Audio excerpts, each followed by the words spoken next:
¿Alguna vez has sentido que hay algo más en las páginas de la Biblia?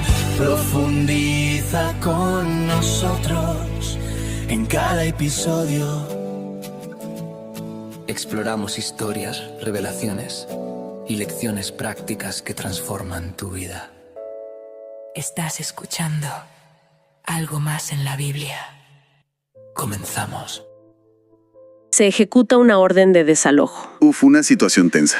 Muy tensa. Cambian las cerraduras, las pertenencias terminan en la acera de la calle y bueno, el mensaje parece clarísimo. O sea, aquí ya no hay lugar para quienes habitaban este espacio. Es un cierre frío, rotundo y definitivo. La historia aparentemente termina ahí. Y es que claro, desde afuera, sin duda parece una ruptura total. O sea, no hay mucha ambigüedad en un desalojo. Exacto. Suele ser la consecuencia visible de un contrato quebrantado, de, no sé, una deuda que no se pudo pagar. Y a nivel narrativo, pues nos atraen las historias así de claras, donde el final marca un punto de no retorno innegable. Pero a ver, pongámosle una lupa a esa misma escena, porque al investigar a fondo ese documento de desalojo, al leer la letra pequeña y analizar el estado real de la propiedad, surge un detalle que voltea todo de cabeza. Ajá, a ver. Resulta que el edificio entero estaba a punto de colapsar. Los cimientos estaban cediendo. Y el dueño, al forzar la salida de los inquilinos de manera abrupta, en realidad no los estaba castigando con la calle. Los estaba sacando de una estructura que en cuestión de minutos se iba a convertir en su tumba. Exactamente. De pronto, todo el panorama cambia por completo. Pasa de ser una escena de castigo implacable a revelarse como una operación de rescate, de máxima urgencia. Es literalmente el acto definitivo de salvación, solo que disfrazado de tragedia. Y ese cambio radical de perspectiva es exactamente lo que vamos a experimentar hoy. Porque nuestra misión en esta exploración a fondo es, y lo digo con mucha emoción, realizar un análisis detallado y minucioso de uno de los pasajes más densos, famosos y, la verdad, más incomprendidos de la antigüedad. Estamos hablando de Génesis capítulo 3. Sí. Los versículos del 20 al 24. Para quienes crecieron escuchando esta historia, estos 5 versículos siempre suenan al final trágico de un paraíso perdido. Claro, la caída. Tenemos una expulsión física del Edén, lágrimas, querubines armados, espadas llameantes y una puerta gigantesca que se cierra para siempre. Básicamente, los clásicos guardias de seguridad echando a la humanidad del club. Sí, bueno, es la lectura superficial más común. Sin embargo, al sumergirnos en los textos originales, cruzando tratados de exégesis profunda y analizando la etimología del hebreo antiguo... Y el contexto del antiguo Oriente Medio, claro. Exacto, el contexto histórico. Al hacer todo eso, la imagen se transforma. No estamos ante un simple epílogo melancólico. Si conectamos esto con el panorama general, estamos viendo la fundamentación teológica de absolutamente toda la historia de redención que sigue. ¡Wow! Es una mezcla brillante, donde un juicio perfectamente justo convive con, pues, una misericordia divina que resulta incalculable. Ok, vamos a desempacar esto porque el texto no pierde el tiempo y arranca con una situación que parece desafiar cualquier tipo de lógica humana. Totalmente. Antes de llegar al momento físico en que la humanidad tiene que abandonar el jardín, el texto nos detiene en la primera reacción humana justo después de escuchar una sentencia de muerte. Pongamos el contexto inmediato para quien nos escucha. Todo está oscuro. Sí, se acaban de pronunciar las maldiciones, la tierra va a producir espinos, el trabajo será una fatiga aplastante, habrá dolor y se dicta la sentencia de mortalidad. Esa famosa frase de polvo eres y al polvo volverás. El mundo entero se acaba de fracturar. Y justo ahí, en el versículo 20, en medio de las ruinas, el hombre decide nombrar a su esposa. Y es un acto lingüístico que altera todo, fíjate. El texto hebreo nos dice que la llama Hawa, que en nuestro idioma se tradujo como Eva. Ajá. Y el mismo versículo se encarga de explicar el motivo, diciendo, porque ella sería la madre de todos los que viven. A ver, espera, me cuesta mucho trabajo procesar esto. ¿Acaban de arruinar el mundo perfecto? ¿Acaban de garantizar que la muerte entre en la ecuación humana? Y la primera reacción es... Poner un nombre optimista. Sí, poner un nombre increíblemente optimista. Si soy honesta, me suena a un optimismo ciego, o sea, casi a una positividad tóxica. Entiendo perfecto por qué lo dices. Es como si alguien decidiera organizar una fiesta para celebrar la siembra de una nueva semilla, exactamente 5 minutos después de que un tornado categoría 5 arrasó con su granja. O sea, ¿por qué nombrar la vida cuando la muerte acaba de ser garantizada? Bueno, suena una disonancia cognitiva tremenda, lo admito. Pero si escarbamos en lo que está ocurriendo a nivel teológico, esto no es un mecanismo psicológico de negación. No. No, es la primera muestra de lo que la tradición llama fides quaerens intellectum. Fe que busca comprender. Exacto. Adán no está ignorando el tornado, digamos. Está aferrándose a una cláusula de rescate. Unos versículos antes, en Génesis 3:15, ocurrió lo que los académicos llaman el protoevangelio. La primera promesa. Sí, la primera promesa de que la descendencia de la mujer eventualmente aplastaría a la serpiente. Al llamarla Hawa, que por cierto deriva de la raíz hebrea chayá, que significa vivir o dar vida, pues está realizando un acto profundamente profético frente a la muerte. Es un contraste brutal si lo piensas, porque pensemos en los nombres. Adán, cuyo nombre Adam viene de la palabra Adama, que significa la tierra roja, el polvo. El polvo al que irremediablemente va a volver. Exacto. Él, que es polvo destinado a la tumba, mira a su esposa y declara que ella será el canal por donde la vida va a triunfar sobre ese polvo. Y ahí tocamos un nervio central del pasaje. De hecho, para la iglesia de los primeros siglos, este detalle era alucinante. Pensadores como Justino Mártir o Ireneo de León hicieron un paralelo que cambió la historia del pensamiento cristiano. El de Eva y María. Ese mismo. Ellos observaron a esta Eva del Génesis como la madre de los vivientes biológicos, la humanidad que inevitablemente moriría. Pero contrastaron esta figura con María, en el Nuevo Testamento, a quien vieron como la madre de los vivientes espirituales. La que traería al mundo a quien vencería a la muerte. Exactamente. Lo que hace el versículo 20 es plantar una bandera en medio del desastre. Es decir, la historia humana no va a terminar en una tumba. Pero claro, esas palabras de fe, por más increíbles y proféticas que sean, pues no resolvían el problema inmediato. Para nada. Tener esperanza en el futuro está muy bien, pero la humanidad en ese preciso instante tenía un problema urgente de vulnerabilidad física y de culpa. Estaban a la intemperie de un mundo roto. Y aquí la narrativa nos lleva al versículo 21, donde ocurre un cambio drástico de vestuario. Y creo que esto requiere un análisis minucioso. Un cambio que redefine por completo la relación entre lo divino y lo humano, porque el texto dice que el Señor Dios hizo ropa de pieles de animales para Adán y su esposa y los vistió. Y fíjate en el contraste de los materiales, porque es clave para quienes buscan aprender de este texto. Cuando ellos se dan cuenta de su desnudez y su vergüenza, su reacción instintiva es hacer el primer esfuerzo humano por solucionar su propia culpa. Cosen hojas de higuera. Sí, en el hebreo alé. Esconden su vergüenza con unos delantales improvisados que, seamos sinceros, son el peor material posible. Se van a secar en horas. Se van a marchitar y a deshacer con el primer roce, y Dios decide reemplazar ese esfuerzo temporal, insuficiente, con algo permanente. Pieles, or en hebreo. Y las fuentes etimológicas aquí nos obligan a detenernos en el tipo de vestimenta. La frase hebrea es kutonet or. Un kutonet no es un taparrabos rústico de cavernícola que es, bueno, como solemos imaginarlo en los dibujos. Claro, la imagen típica. Sí, pero en realidad se refiere a una túnica fina de cuerpo entero, con mangas. Para dimensionarlo, es la misma palabra exacta que la Biblia usará más adelante para describir la famosa túnica de colores que le dieron a José. No me digas. Sí, o por ejemplo, las majestuosas vestiduras sagradas de Aarón el sumo sacerdote. O sea, Dios no les está tirando una cobija para que no pasen frío. Les está otorgando una prenda que restaura una dignidad casi sacerdotal, justo antes del exilio. ¡Wow! Me encanta esa idea de la dignidad restaurada, de verdad. Pero tengo que poner una objeción grande sobre la mesa aquí. Adelante, a ver. A lo largo de la historia, la religión humana siempre intenta cubrirse a sí misma, como con las hojas de higuera, a base de buenas obras o rituales.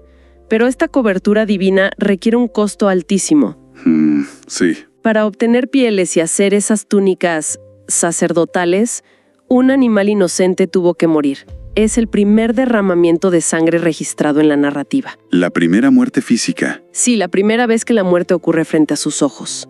Tiene que haber sido una escena traumática. Entonces la pregunta es, ¿por qué someterlos a esa brutalidad visual de inmediato? O sea, ¿no había otra forma de vestirlos sin tanta sangre? Es una excelente pregunta, y esa incomodidad es exactamente la intención del texto.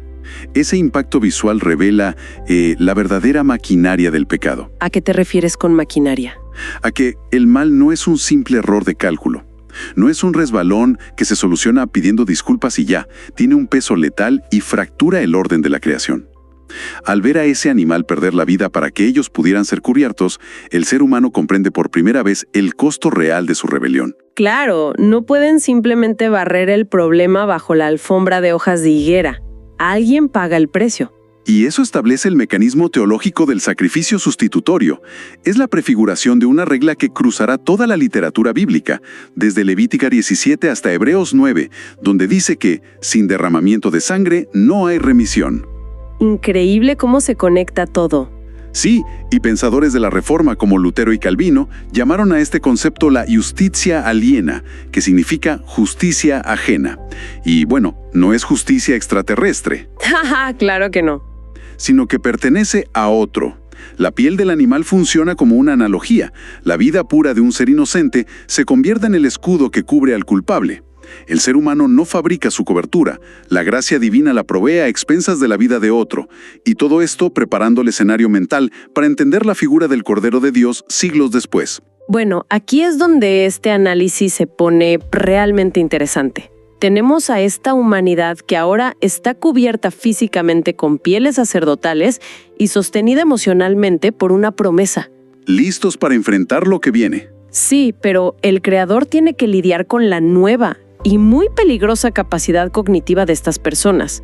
Pasamos a los versículos 22 y 23 y es donde el castigo revela su verdadero mecanismo protector. Así es. Dios pronuncia una frase enigmática. Dice, miren, los seres humanos se han vuelto como nosotros con conocimiento del bien y del mal. Hay bibliotecas enteras debatiendo ese como nosotros, pero el núcleo de la cuestión está en la naturaleza de ese conocimiento. Porque, ojo, no debemos imaginar que el cerebro humano de repente se expandió y adquirieron omnisciencia divina, entendiendo, no sé, los secretos del cosmos. No. Es más bien una ironía trágica en el texto. Es como, quisieron igualarse a Dios y lo consiguieron, pero de la forma más catastrófica posible. Correcto, porque adquirieron un conocimiento experiencial del mal. Antes conocían el bien por su relación directa con la fuente del bien, pero ahora conocen el mal por haberlo ejecutado. ¿Es la diferencia entre saber teóricamente que un veneno es letal? Ajá. Y adquirir el conocimiento experiencial de beberlo y sentir cómo destruye a los órganos por dentro? Exactamente eso. Han adquirido una autonomía tóxica, para la cual, francamente, no tienen capacidad de manejo. Y esa toxicidad es lo que detona la intervención urgente sobre el árbol de la vida, porque el texto muestra a Dios actuando casi con prisa, diciendo, ¿y qué ocurrirá si toman el fruto del árbol de la vida y lo comen? Entonces vivirán para siempre. Una urgencia absoluta. Para que quien nos escucha visualice esto, propongamos una analogía. Es como un padre que entra corriendo a la cocina y le arrebata bruscamente a su hijo pequeño un frasco de ácido o de químicos corrosivos. El niño llora a gritos. Siente que es el fin del mundo. Sí, en su mente, siente que es un castigo severo, que le han quitado un tesoro brillante. Pero en la realidad, ese arrebato aparentemente violento le está salvando la vida. La analogía da justo en el blanco, porque nos obliga a replantear cómo entendemos la libertad y los límites en estos textos antiguos. Una lectura rápida nos hace pensar que Dios sintió envidia de la inmortalidad humana o que los está reprimiendo por miedo a que se vuelvan muy poderosos. Claro, el Dios celoso. Sí, pero el análisis profundo revela el horror de la alternativa. Si el ser humano, en ese estado caído, corrompido, bebiendo el veneno del mal y separado de la fuente de la bondad, hubiera comido del árbol de la vida, se habría perpetuado su condición de fractura eternamente. Exacto, se habrían quedado congelados en la ruina. Algunas de nuestras fuentes lo describen como un infierno vegetativo. Imagínate tener una enfermedad dolorosa e incurable, pero estar condenado a nunca poder morir. ¡Qué horror! Una agonía perpetua, la inmortalidad vivida en rebelión constante y separación de Dios. Es que desde la perspectiva teológica, vivir para siempre, sin redención, no es la definición del paraíso, es de hecho la definición exacta del infierno. Totalmente de acuerdo. Por eso, el límite divino, este acto de bloquear el árbol, es un acto de amor preventivo radical. Somete a la humanidad a la mortalidad temporal, a un ciclo de vida con un final físico, antes que permitir una inmortalidad maldita. Y esto explica maravillosamente los dos verbos hebreos que se usan para la expulsión. Por un lado, garash, que implica echar con fuerza, como un destierro. Ajá. Y por otro lado, shalach, que significa enviar con un propósito o una misión. O sea, no es solo un portazo en la cara diciendo largo de aquí. Es tienen que salir para no destruirse, pero hay trabajo por hacer. Así es. Son enviados de vuelta a la Adamá, a la tierra. Su vocación original de cultivar y cuidar la creación no se elimina, se adapta a la nueva realidad. Con dolor. Sí, será con fatiga, con sudor, lidiando con espinos, pero siguen siendo portadores de una misión en la tierra. No han sido desechados por completo. Y entonces llegamos a la escena final, el versículo 24. La humanidad es enviada fuera del jardín. Y al mirar hacia atrás, la cinematografía que describe el texto es absolutamente intimidante. Es una imagen poderosísima. No hay un muro de ladrillo ciego, ni un abismo vacío. Hay una puerta, y está fuertemente custodiada. El texto dice que se colocaron querubines al oriente del jardín, y una espada de fuego ardiente que destellaba y giraba de un lado a otro. Y para entender el impacto real de esta imagen, tenemos que quitar de nuestra mente el arte renacentista. Si alguien por ahí visualiza angelitos regordetes con arpas... Cúpidos, básicamente. Sí, cupidos. Si piensan en eso, se están perdiendo todo el peso del texto. En el contexto del antiguo Oriente Medio, los querubines son criaturas celestiales aterradoras, quimeras majestuosas que representan la guardia absoluta e inquebrantable de la santidad divina.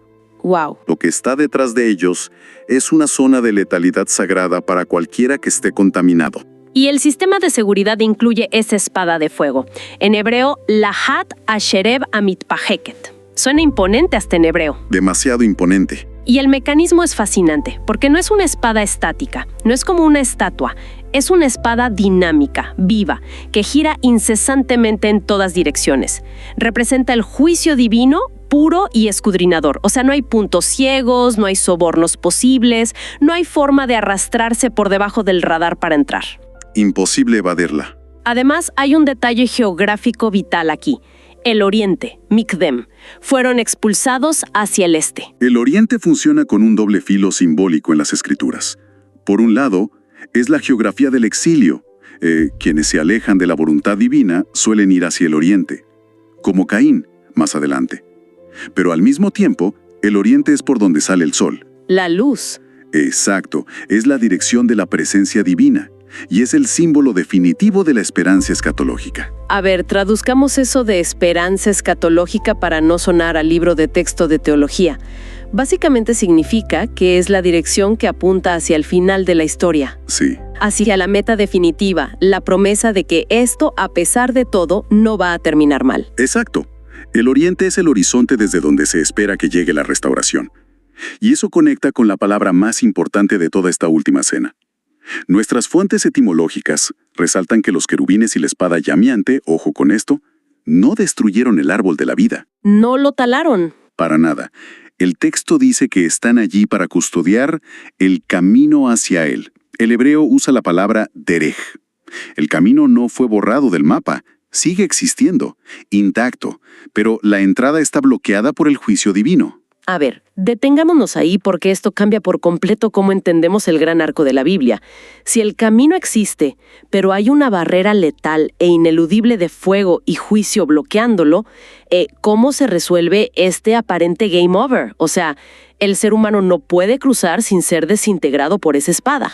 Es que la brillantez de ese cierre en Génesis es que deja planteado el problema exacto que el resto de la biblioteca bíblica va a resolver a través de la tipología cristológica. Ajá. La existencia de ese derech, de ese camino, grita que la restauración es posible, pero exige a un mediador calificado, alguien que pueda caminar hacia la espada de fuego, hacia el juicio divino y, pues, absorberlo. Milenios después, los autores del Nuevo Testamento conectan los puntos. Hay una profecía en Zacarías 13 que dice, «Despierta espada contra mi pastor». Es alucinante. Es como si esa espada giratoria que escaneaba el Edén buscando a los culpables, finalmente descendiera con toda su fuerza, pero en lugar de caer sobre la humanidad desterrada, cae sobre un sustituto inocente en una cruz. Y al absorber el impacto de esa espada, la barrera se neutraliza. Por eso el libro de Hebreos en el capítulo 10 declara que se ha inaugurado un camino nuevo y vivo a través del velo rasgado. Ese mismo árbol de la vida que queda inaccesible bajo amenaza de fuego en Génesis 3 reaparece majestuoso en el último capítulo de la Biblia. En Apocalipsis 22. Ahí mismo. Pero ahí ya no hay espada ni querubines bloqueando. Las puertas están abiertas de par en par y las hojas del árbol son para la sanidad de las naciones. Y todo ese puente inmenso, toda esa teología, se sostiene sobre las semillas plantadas en estos 5 versículos que acabamos de analizar. De verdad, esto cambia por completo la forma en que uno se acerca a este texto. Al realizar este análisis detallado y minucioso, la imagen se transforma de un desalojo cruel a una obra maestra de rescate, de amor protector. Debería dejarnos profundamente asombrados saber que incluso en medio de los peores fracasos imaginables, cuando parece que nosotros mismos hemos quemado todas las naves y dictado el final de nuestra propia historia, hay una maquinaria de gracia operando de fondo. Siempre la hay. Quienes están del otro lado y buscan aplicar esto hoy, creo que es un recordatorio de que las puertas cerradas en nuestra experiencia, esos no rotundos que a veces nos frustran tanto en la vida, muchas veces no son rechazos por falta de amor, sino protecciones severas contra nuestra propia destrucción. Y a nivel de identidad, fíjate, subraya la profunda insuficiencia de nuestros propios métodos. Las hojas de higuera siguen existiendo hoy. Representan cualquier esfuerzo desesperado por cubrir nuestra vergüenza, ya sea con, títulos, estatus, cuentas bancarias o justificaciones morales. Pero son frágiles. Se marchitan enseguida. La verdadera cobertura a nuestra identidad que resiste el escrutinio tiene que provenir de una provisión superior.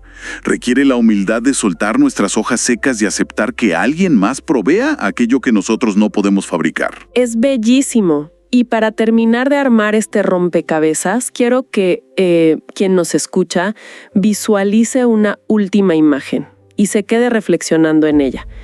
Históricamente, siempre hemos visto a estos imponentes querubines y a su espada giratoria de fuego como los grandes villanos de la escena. Como los verdugos.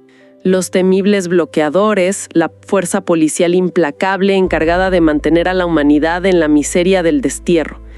Pero, a la luz de todo lo que los textos originales nos acaban de mostrar, imaginen por un segundo que esos querubines nunca fueron realmente los enemigos de la humanidad. Uf, qué perspectiva. Su verdadera misión no era mantenernos alejados por odio, rencor o envidia. Su misión era custodiar ese árbol sagrado con una paciencia milenaria y absoluta. Hacer guardia, sin parpadear, a través de los siglos, protegiendo la cura de nuestra propia toxicidad. Esperando el momento. Exacto, esperando el día exacto en que el Cordero prometido absorbiera el fuego y abriera el camino de regreso. Para entonces, simplemente, envainar la espada, hacerse a un lado y dejarnos pasar de vuelta a casa, sacándonos de un edificio a punto de colapsar, para llevarnos a uno que ya no puede caer. Envíenos sus sugerencias y comentarios a nuestro correo electrónico ministerio@jesusislife.net. Este programa es una producción de Jesus is Life.